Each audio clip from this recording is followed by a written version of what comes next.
Bismillahirrahmanirrahim, alhamdulillah, wassalatu wassalamu ala rasulillah, wa ala alihi wa sahbihi wa man wala.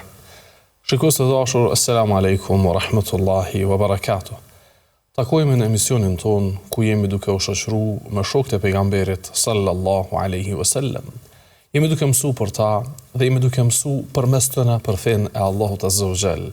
Dhe jemi duke i përmirësuar konceptet eventuale që i kemi gabim lidhur me fenë Allahut azza wa jall, duke ju referu koncepteve të sakta që nxirren nga jetë përshkrimi dhe mësimi për jetën e sahabëve të pejgamberit sallallahu alaihi wasallam.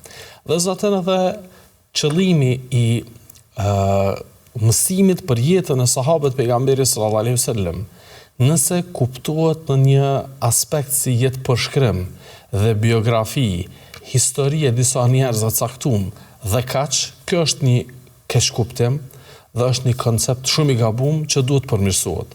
Sepse ne duke mësuar për jetën e tyre, jemi duke mësuar për fenë e Allahut azza wa jall. Dhe jemi duke mësuar praktikisht se si një besimtar e jetëson Kur'anin dhe atë që e ka marrë nga mësimet e Muhamedit sallallahu alaihi wasallam. Dhe jemi duke mësuar se si konkretisht ndikon Kur'ani në renditjen e prioriteteve në jetën e besimtarit dhe gjithashtu si ndikon theja në tërësi në zbutjen e moralit dhe në ndryshimin e njerijut mbi bazë asaj që don Allahu subhanahu wa ta'ala. E ne sot inshallah jemi duke vazhduar që të flasim për sahabët në tërësi dhe për disa virtyte dhe veçori të tyre. Ibadeti i sahabëve. Ibadeti apo adhurimi është një nocion shumë i rëndësishëm në fenë Allahut azza wa jall. Pasi që Allahu azza wa jall thot në Kur'an: "Wa ma khalaqtul jinna wal insa illa liya'budun, ma uridu minhum min rizqin wa ma uridu an yut'imun." Unë, thot Allah azza wa jall, nuk i kam krijuar e gjenët e as njerëzit për diçka tjetër, pos që mua të më adhurojnë. Unë nuk kërkoj nga ata asgjë. As nuk kërkoj që ata të kujdesen për mua, e as për furnizim. Unë i furnizoj ata. Dhe Allahu azza wa jall përmes këtij ajeti po e tregon qëllimin e krijimit të njerëzve dhe të gjendve. E që ky qëllim është adhurimi i Allahut azza wa jall. Sahabët e pejgamberit sallallahu alaihi wasallam që jetonin në ignorancën e botës arabe të asaj kohe, që nuk e dinin as qëllimin e krijimit, as qëllimin e jetesës, as shkakun se pse duhet që të jetojnë dhe kështu me radhë, dhe për çështje më jo dytësore, po më banale, ishin gatshëm që të luftojnë, ishin gatshëm që ta vrasin njëri tjetrin, ishin gatshëm që të bëjnë atë dhe këta, kur Allahu azza wa jall i nderoi ata me dërgimin e Muhamedit sallallahu alaihi wasallam dhe me zbritjen e Kur'anit, ata kaluan nga procesi i filtrimit dhe nga procesi i edukimit në hijen e Kur'anit dhe të sunetit pejgamberit sallallahu alaihi wasallam dhe kuptuan qartësisht qëllimin pse janë kriju. Ajo ishte që të adhurojnë Allahun. Atëherë, mbi këtë qëllim e organizuan ata jetën e tyre. Dhe mbi këtë qëllim dhe mbi hapat që i ndërmërën për të realizuar këtë qëllim, ata sakrifikuan, ata punuan, ata do thot edhe flisnin që ta realizojnë këtë qëllim, e lëre më atë pjesën në ma do thot brumin e jetesës së tyre e do thot e drejtuan tek çështja e realizimit të këtij qëllimi. Një fenë islame që Allah azza wa jalla ka dhëruar me të, duhet ta kuptojmë se është fe që kërkon nga ne adhurim ndaj Allahut azza wa jalla. Nuk është vetëm një privilegj, një nder, një mirësi që Allah azza wa jalla na ka jep kur na ka bërë musliman. Po ne duhet me kuptu se një vetëm duke e realizuar atë që kërkon Islami, atëherë vetëm ina mirë njohës ndaj Allahut azza wa jall, duke e njoft qëllimin e krijimit dhe duke e zbatuar atë në jetën tonë. Që do të thotë, na jena musliman përderisa adhurojmë Allahun. çat moment që nuk e adhurojmë. Thuaj vetë çka dush realisht Allahu Azza wa Jall të pranon ty me kriterin që ai ka vendosur. Ajo është që të adhurojmë atë. Nëse nuk e adhurojmë atë, ti pretendon, ama pretendimet tua janë të pa bazume në vepër dhe si rrjedhoi asaj Allah Azza wa Jall nuk të shikon ty mbi bazë të asaj që flet, po mbi bazën e asaj që vepron dhe mbi bazën e asaj që jep mund dhe sakrifisë për ta dëshmuar para Allahut Azza wa Jall. Sahabët e pejgamberit sallallahu alaihi wasallam ishin përshkruar edhe në librat e mëhershëm, por edhe në Kur'an se tarahum ruk'an sujada, isha ata në ruku dhe në sejdë. Simahum fi wujuhihim min athari sujud, isha gjurmët e sejdës në fytyrat e tyre. Janë përmend dhe janë stolis ata edhe në librat e mëhershme me adhurim. Adhurimi çka është? Adhurimi nuk është një koncept i ngushtë që kufizohet në namaz dhe në diçka tjetër.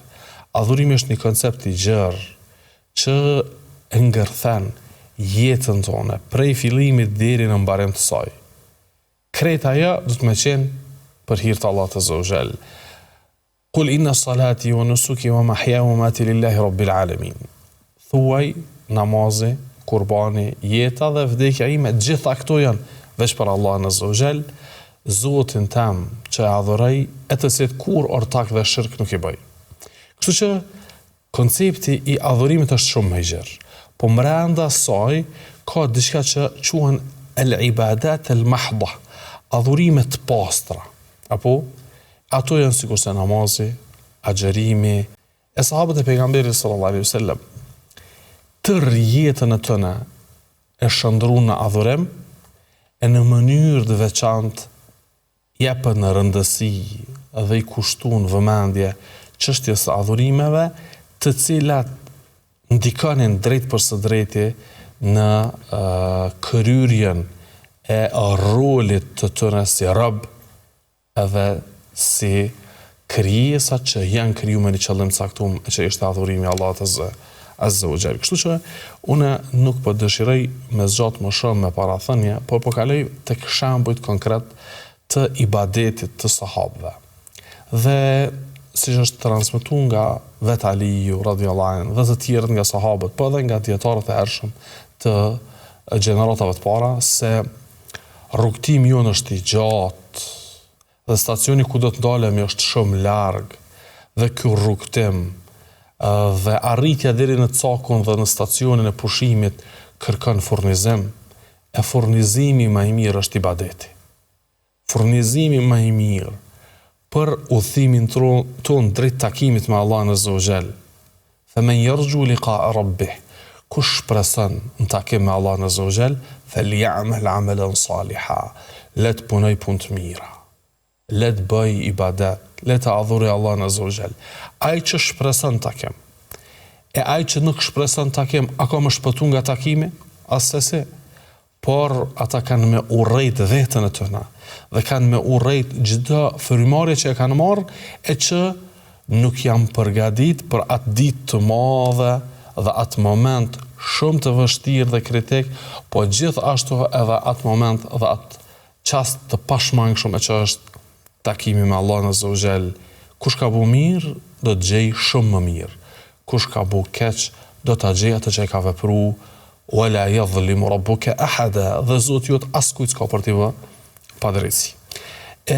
Sahabët e kishin kuptuar që ky rrugtim, udhëtim i gjatë dhe i largët ka nevojë për furnizim, furnizimi më i mirë është ibadeti, adhurimi, qoftë me namaz, me sadaka, me dhikr, me Kur'an, me bamirësi, me ndihmë ndaj tjetrit, dhe kështu me radhë, e që në të gjitha këtu shembujt e sahabëve janë shumë mbreslënse. Prej tyre po i përmenim disa nga sahabët e pejgamberit sallallahu alaihi wasallam dhe ibadeti. I tyre kuptuat që ata në krejt ibadetet e tyre e kishin shembulltur Muhamedit sallallahu alaihi wasallam. Muhamedi sallallahu alaihi wasallam në namaz kishin ai që falte namaz aq gjatë sa që i ajeshin këmbët e tij dhe bashkëshortet e tij, sikur se Aisha i thoshte ja Rasulullah, e dërmove veten, e lodhe veten, duke qëndru kaq gjatë namaz. Allah t'i ka fol krejt gjunat që i ki bu, edhe që eventualisht i bën. Pse me mundu të veten ka shumë? I tha pejgamberi sallallahu alaihi wasallam, o Aisha, e si mos t'jemu në rëb falenderus, kur Allah më ka krejt këto të mira. Agjërante gjithashtu shumë, shpenzonte dhe jepte në rrugë të Allahut Azza wa Jall, aq sa njerëzit habiteshin dhe çuditeshin me bujarinë e Muhamedit sallallahu alaihi wasallam. Sa ai beduini i cili e pranoi Islamin rishtazë dhe shkret e pejgamberit sallallahu alaihi wasallam dhe me një mënyrë jo edukative ju qas pejgamberit sallallahu alaihi wasallam, duke thënë a'tini min malillah. Am nga pasuria që ta ka jap Zoti, se s'është pasuria jote kjo. Pejgamberi sallallahu alaihi wasallam tha, apo e shat kopën mes atyne dy kodrinave. Tha, po, komplet një lugin mes dy kodrinave mbushur me dele. Tha, kretë janë tua. Ai njeri u kthy te populli dhe tha, ky njeri Muhamedi sallallahu alaihi wasallam padyshim që është pejgamber, se po jep nga pasuria që nuk ka mundësi t'jep dikush i cili tutët nga varfëria në këtë mënyrë. Besojeni se është pejgamber. Pejgamberi sallallahu alaihi wasallam më shumë interesante imani se sa kopeja me dele. Po, sepse imani do t'i çojë njerëzit në xhenet. Që ata i kishin shëmbulltyr, sahabët e kishin shëmbulltyr pejgamberin sallallahu alaihi wasallam dhe adhurimin e tij që bën te Allahu Azza wa Jall. Dhe e ndoqnin, e ndjeknin, esin pas ti në krejt hapat e jetës së tij dhe për këtë namazit e tajsh, kënaqësi dhe pushim, siç ka qenë te pejgamberi sallallahu alaihi wasallam. Pejgamberi sallallahu alaihi wasallam çdo rast ku kish vështirësi, ku kish pikëllim dhe mërzi, fezia ila sala, nxitonte namaz. Aty e gjente qetësinë dhe prehjen shpirtërore dhe kënaqësinë e trupit, po dhe të zemrës së tij. Sahabët dhe namazi i obligativ, po dhe namazi vullnetar. Sahabët e pejgamberit sallallahu alaihi wasallam e kuptuan se pas fjalës la ilaha illallah Muhammedur Rasulullah, kelimet e tauhid që quhet, shahadeti, nuk ka mundësi robi të bëj një punë më të mirë, e që tjetë më e dashur tek Allah Azza wa Jall se sa namazi. Dhe këtë e kuptuan nga Kurani, po në mënyrë praktike nga Muhamedi sallallahu alaihi wasallam. Sepse Muhamedi sallallahu alaihi wasallam nuk i kushtonte rëndësi asnjë gjëje nga veprat, çuçi i kushtonte rëndësi namazit. S'ka diçka që krahasohet me namazin. Dhe për këtë pejgamberi sallallahu alaihi wasallam për namazin ka fol dhe ka përmend qoftë mirësi dhe dobi të saj, po qoftë edhe kërcënime për atë që e praktikon namazin. Dhe ka vendosur si kriter ndarës mes atij që është besimtar dhe atij tjetrit, çështja e namazit. Për këtë sahabët e kishin qartë këtë çështje. Dhe për këtë shkak Ebu Bekri radhiyallahu anhu, me fillim të shpalljes, në kohën kur namazi ishte vetëm në dy kohë, apo namazi ishte vetëm natën obligativ, bazë të asaj që është përmend në, domethënë në transmetime se çysh ka fillimi i namazit. Ebu Bekri prej asaj dite falte namaz, siç ka transmetime e Buhariut, dhe çante namazin e tij, saqë vetëm namazi i tij dhe përkushtimi i tij në namaz ka qenë shkak që dikush ta pranoi Islamin. Ai falte namaz, aq e përjetonte namazin, aq kënaqej në namaz, duke komunikuar me Allahun Azza wa Jall, duke lexuar fjalën e tij, duke e ndi veten se është para lartmadhërisë së Allahut Azza wa Jall, dhe në momentin që bie në sejdë, është më së afërmi me Allahun Azza wa Jall. Wasjud waqtarib, birn sejdë dhe afrohu, birn sejdë dhe afrohu tek Allah Azza wa Jall. E kuptonte veç namazi i tij dhe përjetimi i kënaqësisë në namaz, njerëzit që e shikonin u ndikuan dhe pranuan Islamin, siç ka në transmetimin e Buhariut. Apo që ai falte namaz në oborrin e tij, jashtë apo paraderës së shtëpisë, kesh një, po them kushtim si Ballkan apo. Aty falte namaz. Njerëzit kalonin dhe e shehin Abu Bekrin duke fal namaz dhe duke lexuar Kur'an, e ndëgjanin dhe e vrojtonin atë, ndikuheshin dhe pranonin Islamin. Sepse namazi është jetë dhe kënaqësi për ato që e din vlerën e namazit. S'ka asgjë që të afron tek Allah Azza wa Jall sikur se namazi. Dhe s'ka asgjë që t'jap pozitë dhe të ngrit tek Allah Azza wa Jall sikur se namazi.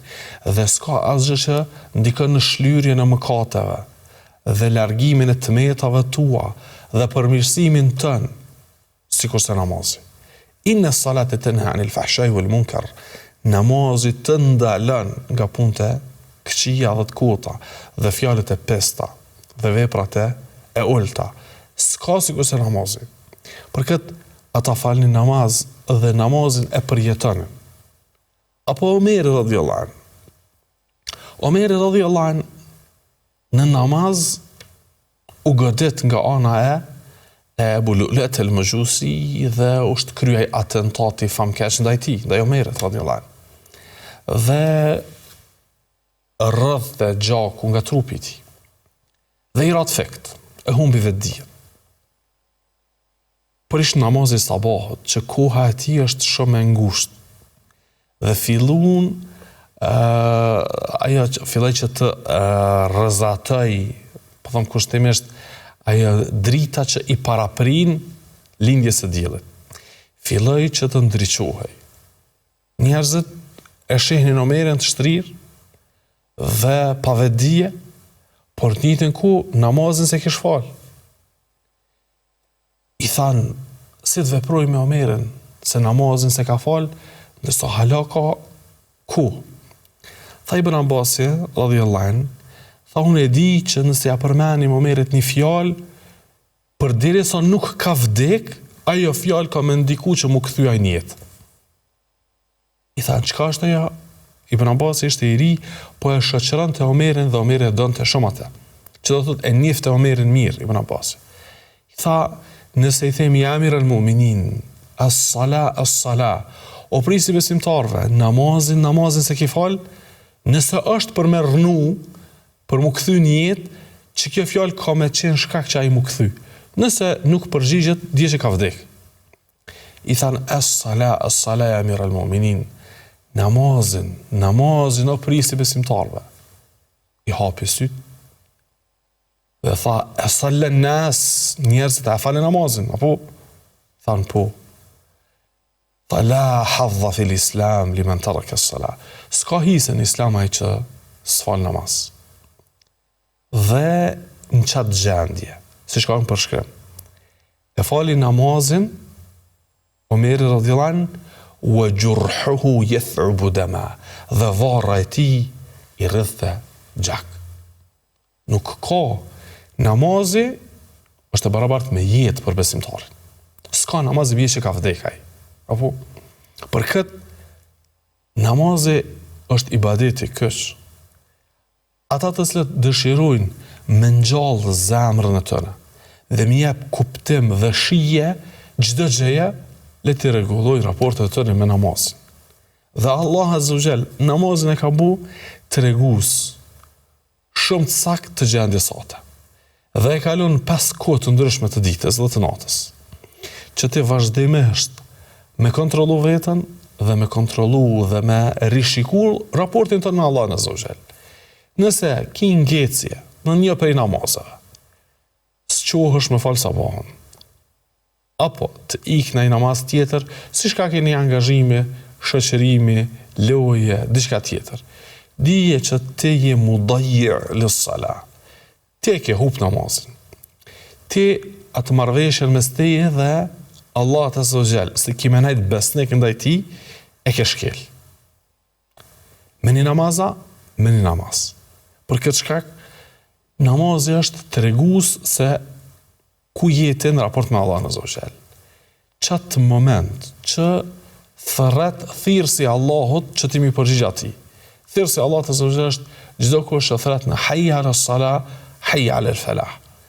Ti nuk je i gatshëm ju përgjigj Allahut Azza wa Jall, je ty ju përgjigj dikujt, ama jo atij që të ka kriju. ose je tu i përgjigj gjumit, ose je duke i përgjigj shokut, ose je duke i përgjigj dikujt, kush do qoftë ai. E mos të flas që je duke i përgjigj ndoshta edhe mëkateve dhe gjunave të mëdha, apo harameve të mëdha. Je duke lunë anash Allahun azza wa jall, këtë jep me kuptues se ku është pozita e Allahut tek ti, edhe ku është pozita jote tek Allahu. Kështu që as-sala, namazi është ibadeti kyç përmes të cilit ne e ruajmë fen ton, po edhe gjithashtu e korrigjojmë dhe e rishikojmë dhe kujdesemi për pozitën tonë tek Allahu subhanahu wa taala. Këto janë namazet fars, që përmend, qoftë tek shembulli i Abu Bekrit apo tek shembulli i Omerit. Ndërsa për namazet vullnetare, nafile, ata që komplet pjesën e lirë të kohës e çanin në ibadet. Ishin ata që i përshujti Allah azza wa jall, tarahum ruk'a. Isha si s'kan punë, isha në ruku apo në sejdë ata njerëz. Kom që ka bëj prej punëve që kërkohet nga unë me i kry, qoftë nga adhurimet obligative, apo nga nevojat familjare, apo nga shërbimi ndaj fesë dhe kështu me radhë në rregull. Pos saj, s'kërkohet për mi e kurrë tjetër, po jam i lirë. Çka do të më bëna? Po do të më mirë me një punë të hajre dhe dobishme. Cila është puna më e hajre dhe më e dobishme? Po me bëu ruku dhe sejdë. Po se nuk të ndihmon asgjë nesër para Allahut azza wa jall, çu ndihmon rukuja dhe sejdja që e ke bërë për hir të Allahut azza wa jall. Sa të ndihmon çatë moment që robi i cili ka fal 5 kohë të namazit, vdes dhe varroset, ka në transmitimin që është tek Ibn Majah, vinë meleket me marrën pyetje, si të vinë meleket me marrën pyetje, gajlja dhe brenga dhe preokupimi besimtarit në varr është namazi, dhe gjithashtu e shese sejdja e tij që e ka bu. Aqë shumë e ka ngrit dhe e ka ndihmu dhe i ka stabilitet në ato momentet vështira, sa që thot, veç edhe një sejdë të kisha mujtë me bo për Allah. Veç edhe një sejdë me pas mujtë me bo për Allah në zogjel.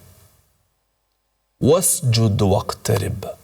Shpëtimi është, shpëtimi nesër ditën e gjykimit ndërlidhet me afërsinë tone me Allah. Nuk të afron tek Allah azza wa jall asgjë që të afron. Wasjud bën sejdë, waqtarib dhe afro tek Allah. Allah këtë ka treguar në fillim krejt shpalljes. Suratul Alaq, Iqra, Bismi rabbika alladhi khalaq, surja e parë ose ajetet e para që kanë zbritur Muhamedi sallallahu alaihi wasallam. Fundi i kësaj sure është ajeti i fundit, wasjud waqtarib, bën sejdë, afro tek Allah. E ne do të më ditë se s'kena të drejtë ne me tregu se me çka afrohesh tek Allah azza wa jall, po ai që ka të drejtë me tregu se me çka afrohet robit tek on është Allahu, apo i dërguar i tij. Ata kanë tregu se nuk afrohet robit tek Allah azza wa jall me asgjë që afrohet me namaz. E këto janë shembujt e atyre që kanë kuptuar vlerën dhe rëndësinë e namazit. La hadha fil islam liman taraka as-salah. S'ka hise në islam ai që ka lënë namazin. Apo nuk ka hise në islam ai që ka lënë namazin. Për namazet obligative, ata garanin në punë të mira namaze vullnetare.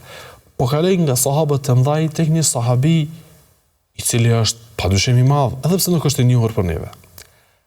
Abbad ibn Bishr radhiyallahu anhu. Abbad ibn Bishr radhiyallahu anhu, shoku i pejgamberit sallallahu alaihi wasallam, por ju nga ata të famshmet që i dihet emri, i dihet jetë përshkrimi në mënyrë detajume. Dihet aty këtu në një rast i lidhur me Kur'an, i lidhur me namaz. Po i përmend 2 shembuj të jetës së tij që e dëshmojnë se me të vërtet ata të cilët e kuptojnë adhurimin, e kuptojnë namazin, e kuptojnë Kur'anin, ndryshe janë prej të tjerëve. Ata të tjerët janë njerëz të shkujdesur dhe vetëm këta të cilët mirën me ibadet me adhurim janë njerëz të kujdesur dhe janë njerëz të kthjellët, dhe janë njerëz që kanë shpëtuar nga kthetrat e gafletit. Abad ibn Bishri, siç transmeton Abu Daudi në sunenin e tij dhe të tjerët, ka fal namaz natë vullnetar në xhami pejgamberit sallallahu alaihi wasallam. Aq bukur ka lexuar Kur'an, ka përshpërit që thonë pak me zë në vetmi, pejgamberi sallallahu alaihi wasallam është afru tek dera dhe e kanë dëgju dhe është fasionu me leximin e tij të bukur, sikur se ka ardhur në transmetime se sikur me qenë një trung i palmës. Ka fal namaz pa lëviz, duke recituar Kur'an, saqë ka ardhur përshkrim sikur zogu me pas hyrë në xhami në trupin e tij shnal, kish menduar që është trung i palmës nga ai përqendrimi para Allahut azza wa jall namaz. Dhe ka thënë pejgamberi sallallahu alaihi wasallam sa ajete mi rikujtoi mi qitin men Abadi gjatë leximit të tij. Pejgamberi sallallahu alaihi wasallam i dente ato ajete, po aq bukur lexonte dhe aq mirë falte namaz, saqë leximi i tij atë rreke vëmendjen dhe pejgamberi sallallahu alaihi wasallam dhe namazi i tij atë rreke dhe vëmendjen e pejgamberit sallallahu alaihi wasallam dhe u bë shkak që pejgamberit më u rikujtu disa ajete kuranore gjatë leximit të Abadit. Por Abad ibn Bishri kënaqej me Kur'an dhe me namaz. Thashën se ata kohën e lirë e kalon në ibadet. Abad ibn Bishri, siç kanë transmetime, ka qenë në një betejë me pejgamberin sallallahu alaihi wasallam, dhe pejgamberi sallallahu alaihi wasallam duke u kthyer në Medinë, nga kjo ekspeditë, nga kjo betejë, kanë qenë të lodhur. Dhe i ka thonë sahabe, po ndalem këto dikon, të flajmë, të pushojmë, po duhet që dikush në mënyrë vullnetare të na ruaj neve. Ama jo një, po 2 nga 2. Edhe në mënyrë vullnetare është paraqit një sahabi dhe Abad ibn Bishri, këta 2. Dhe kur kanë dalë te pika ku duhet me qëndru, apo pika ku duhet me rujt, dytë pse më najt çut, pi thot njëri tjetrit. A pendojmë natën gjys. Ti pusha pjesën e parë, unë po fali namaz, pastaj unë pushoj pjesën e dytë, ti shosh fal namaz. S'ka pse me kalu kohën pa ibadet. Abad ibn Bishri thotë unë shokut të mi apa lejelet, flajlet, pushoj, unë u quva me fal namaz. Është lidh namaz, e ka nisë me lezu surën Kahf. Dhe po thëmë kushtemisht, një vëzhgus dhe vrojtus i armikut që e ka vrojtu gjendjen e muslimanëve. Kur e ka po Abad ibn Bishrin në kom, e ka shfrytzuar rastin që ta sulmoj atë. Dhe e ka marrë shtizën dhe e ka godit Abadin gjatë namazit. Gjatë namazit është godit me shtizë dhe u mundu me hekate, s'ka muj, e ka lënë që ashtë në trupin e tij, ka vazhdu leximin e Kur'anit. A e ka godit edhe një herë, ky është hamend. Ata ndërprej namazin, apo të vazhdoj, ka dhëmë për vazhdoj, është godit për streti, atëherë ju ka kujtu se ka mundësi që rrezikohet pejgamberi sallallahu alaihi wasallam, ka nxitu, ka bërë ruku dhe sejdë dhe e ka ndërprej namazin dhe e ka çu shokun e tij, kolegën e tij, dhe ka thonë, tregoj ju muslimanëve që jena të rreziku. Edhe pastaj i janë mobilizu dhe më njerë ka ikë, sa ai ka qenë i vetmum ai, i cili i ka vrojtu dhe i ka vëzhgu musliman. Po Abad ibn Bishri tregon vetaj. Thot kur është qu shoku jam nga gjumi dhe më ka po që po rjedh gjak nga trupi jam dhe 3 shtiza, 3 shigjeta në trupin tem i kam, më ka bua vëllau jam, po pse e një farforme pse e rëndove vetën ka shumë. Pse së më prekshë mu, isha quën e me njëherë dhe të kisha ndihmu dhe vëllai isha duke lexuar surën Kahf. Dhe aq isha duke u kënaq gjatë namazit me leximin e surës Kahf, sa që mendova, a me ndërprej namazin ajo, thash jo me përvazhdoj. Erdhë shigjeta e dytë, thash përvazhdoj, kur më kujtu që ka mundësi të rrezikohet pejgamberi sallallahu alaihi wasallam, nxitova dhe e prisha namazin, apo më mirë thënë e përfundova atë. Po mos të kish qenë rreziku për pejgamberin sallallahu alajhi wasallam, kisha pas dëshirë unë me vazhdu surën derisa kam jetë, ai le të më gjun me shtiza derisa të vdes, shkoj tek Allah azza wa jall. Sepse ju kënaq namaz, ju kënaq në ibadet. Këto janë veç pak shembuj nga namazi tënë, në mes në shumë shembujve të namazit të sahabët pejgamberit sallallahu alajhi wasallam. Namazi është ibadet që shijohet. Qatë moment që nuk shijohet namazi është shumë i rëndë.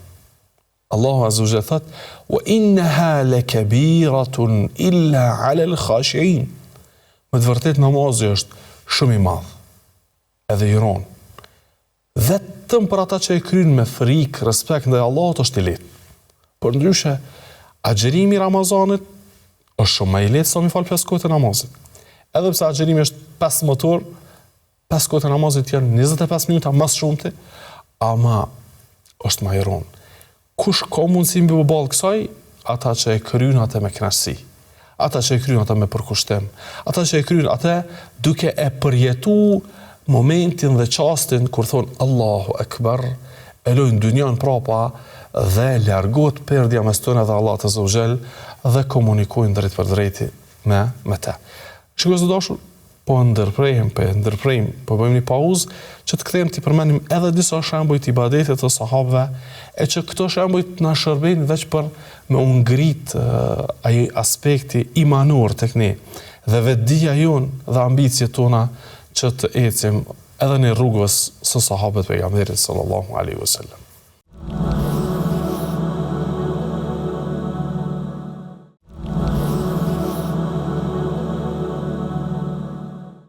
Shikues të dashur, rikthehemi në temën tonë që jemi duke folur për ibadetin në jetën e sahabët pejgamberit sallallahu alaihi wasallam.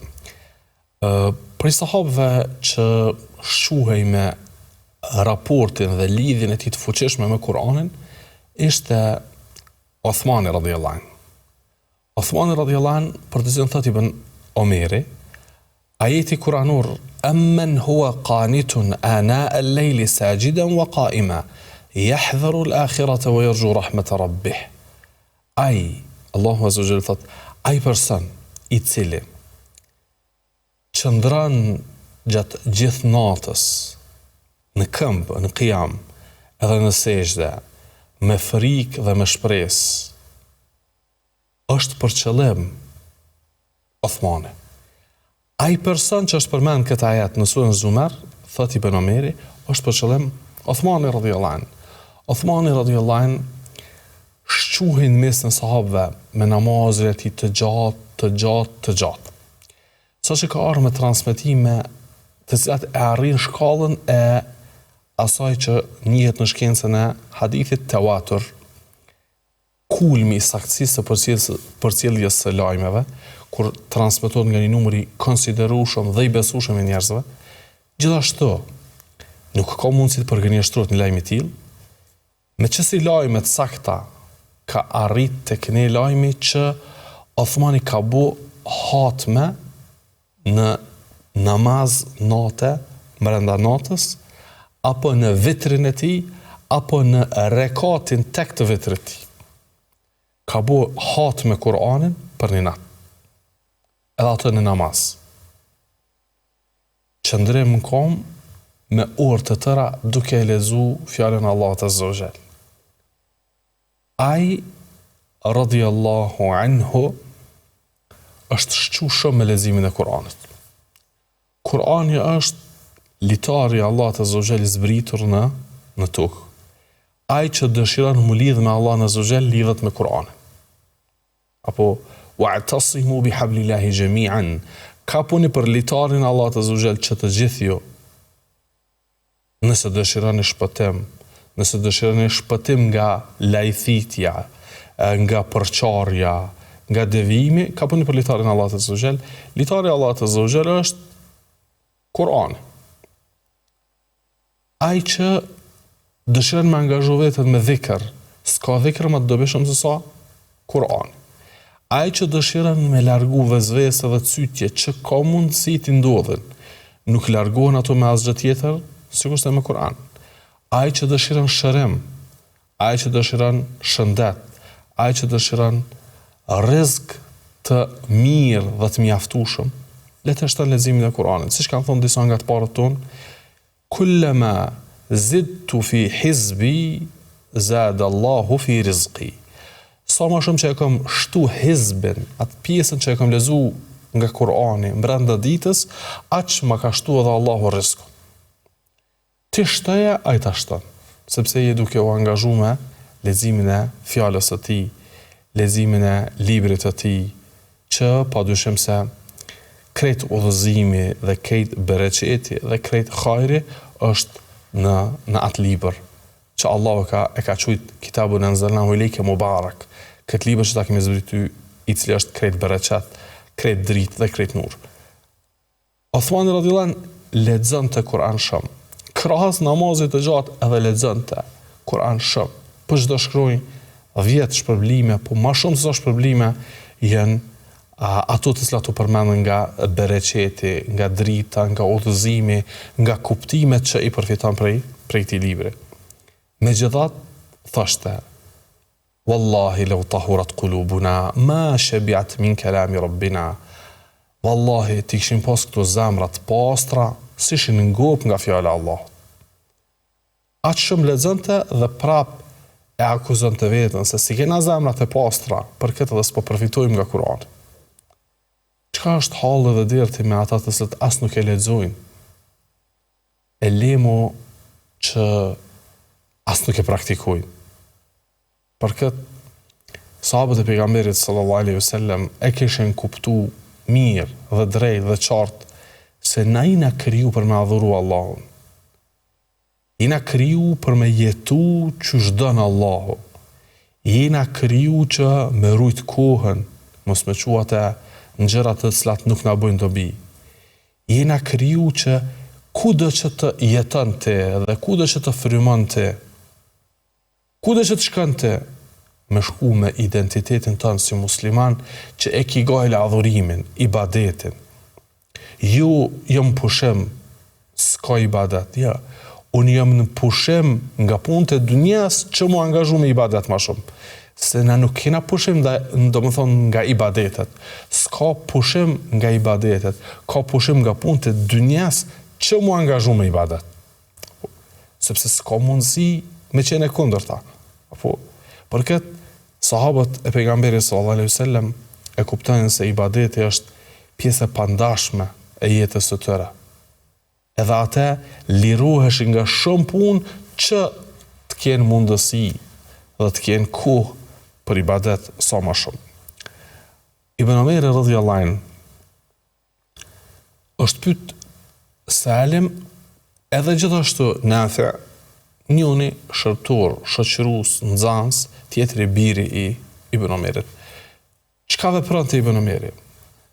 Thoshte Ibn Omeri e ngjall pe i drekës deri në ikindij me namaz me lexim të Kuranit. Pas akşamit deri në yatsi gjithashtu.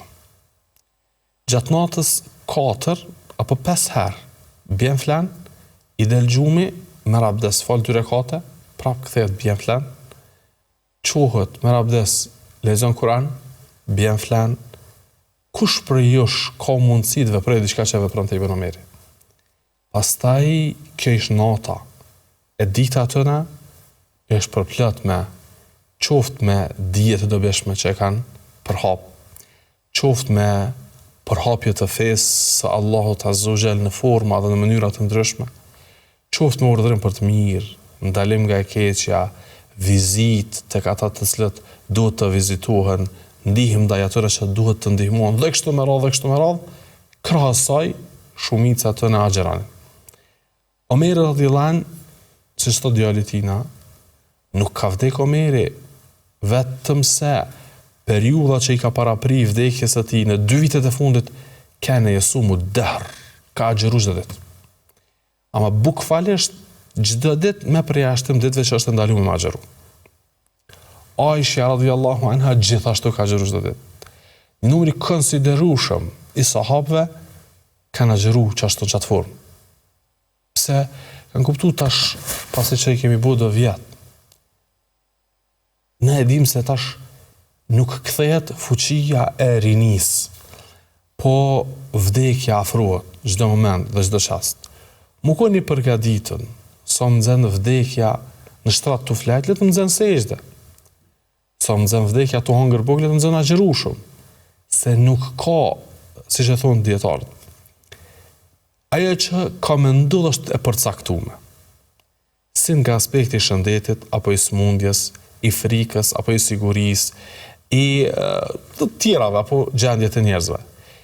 Nuk ka me ndryshu ajo si shkak që ti je, po thëmë kushtimisht, shëndosh apo smund. Vdekja ka me të ardhë në momentin e caktuar dhe musibetet nëse janë përcaktuar kanë me të ardhë dhe të mirat kanë me të ardhë, atëherë ti ma mirë ndëgjej Allahun çka thot.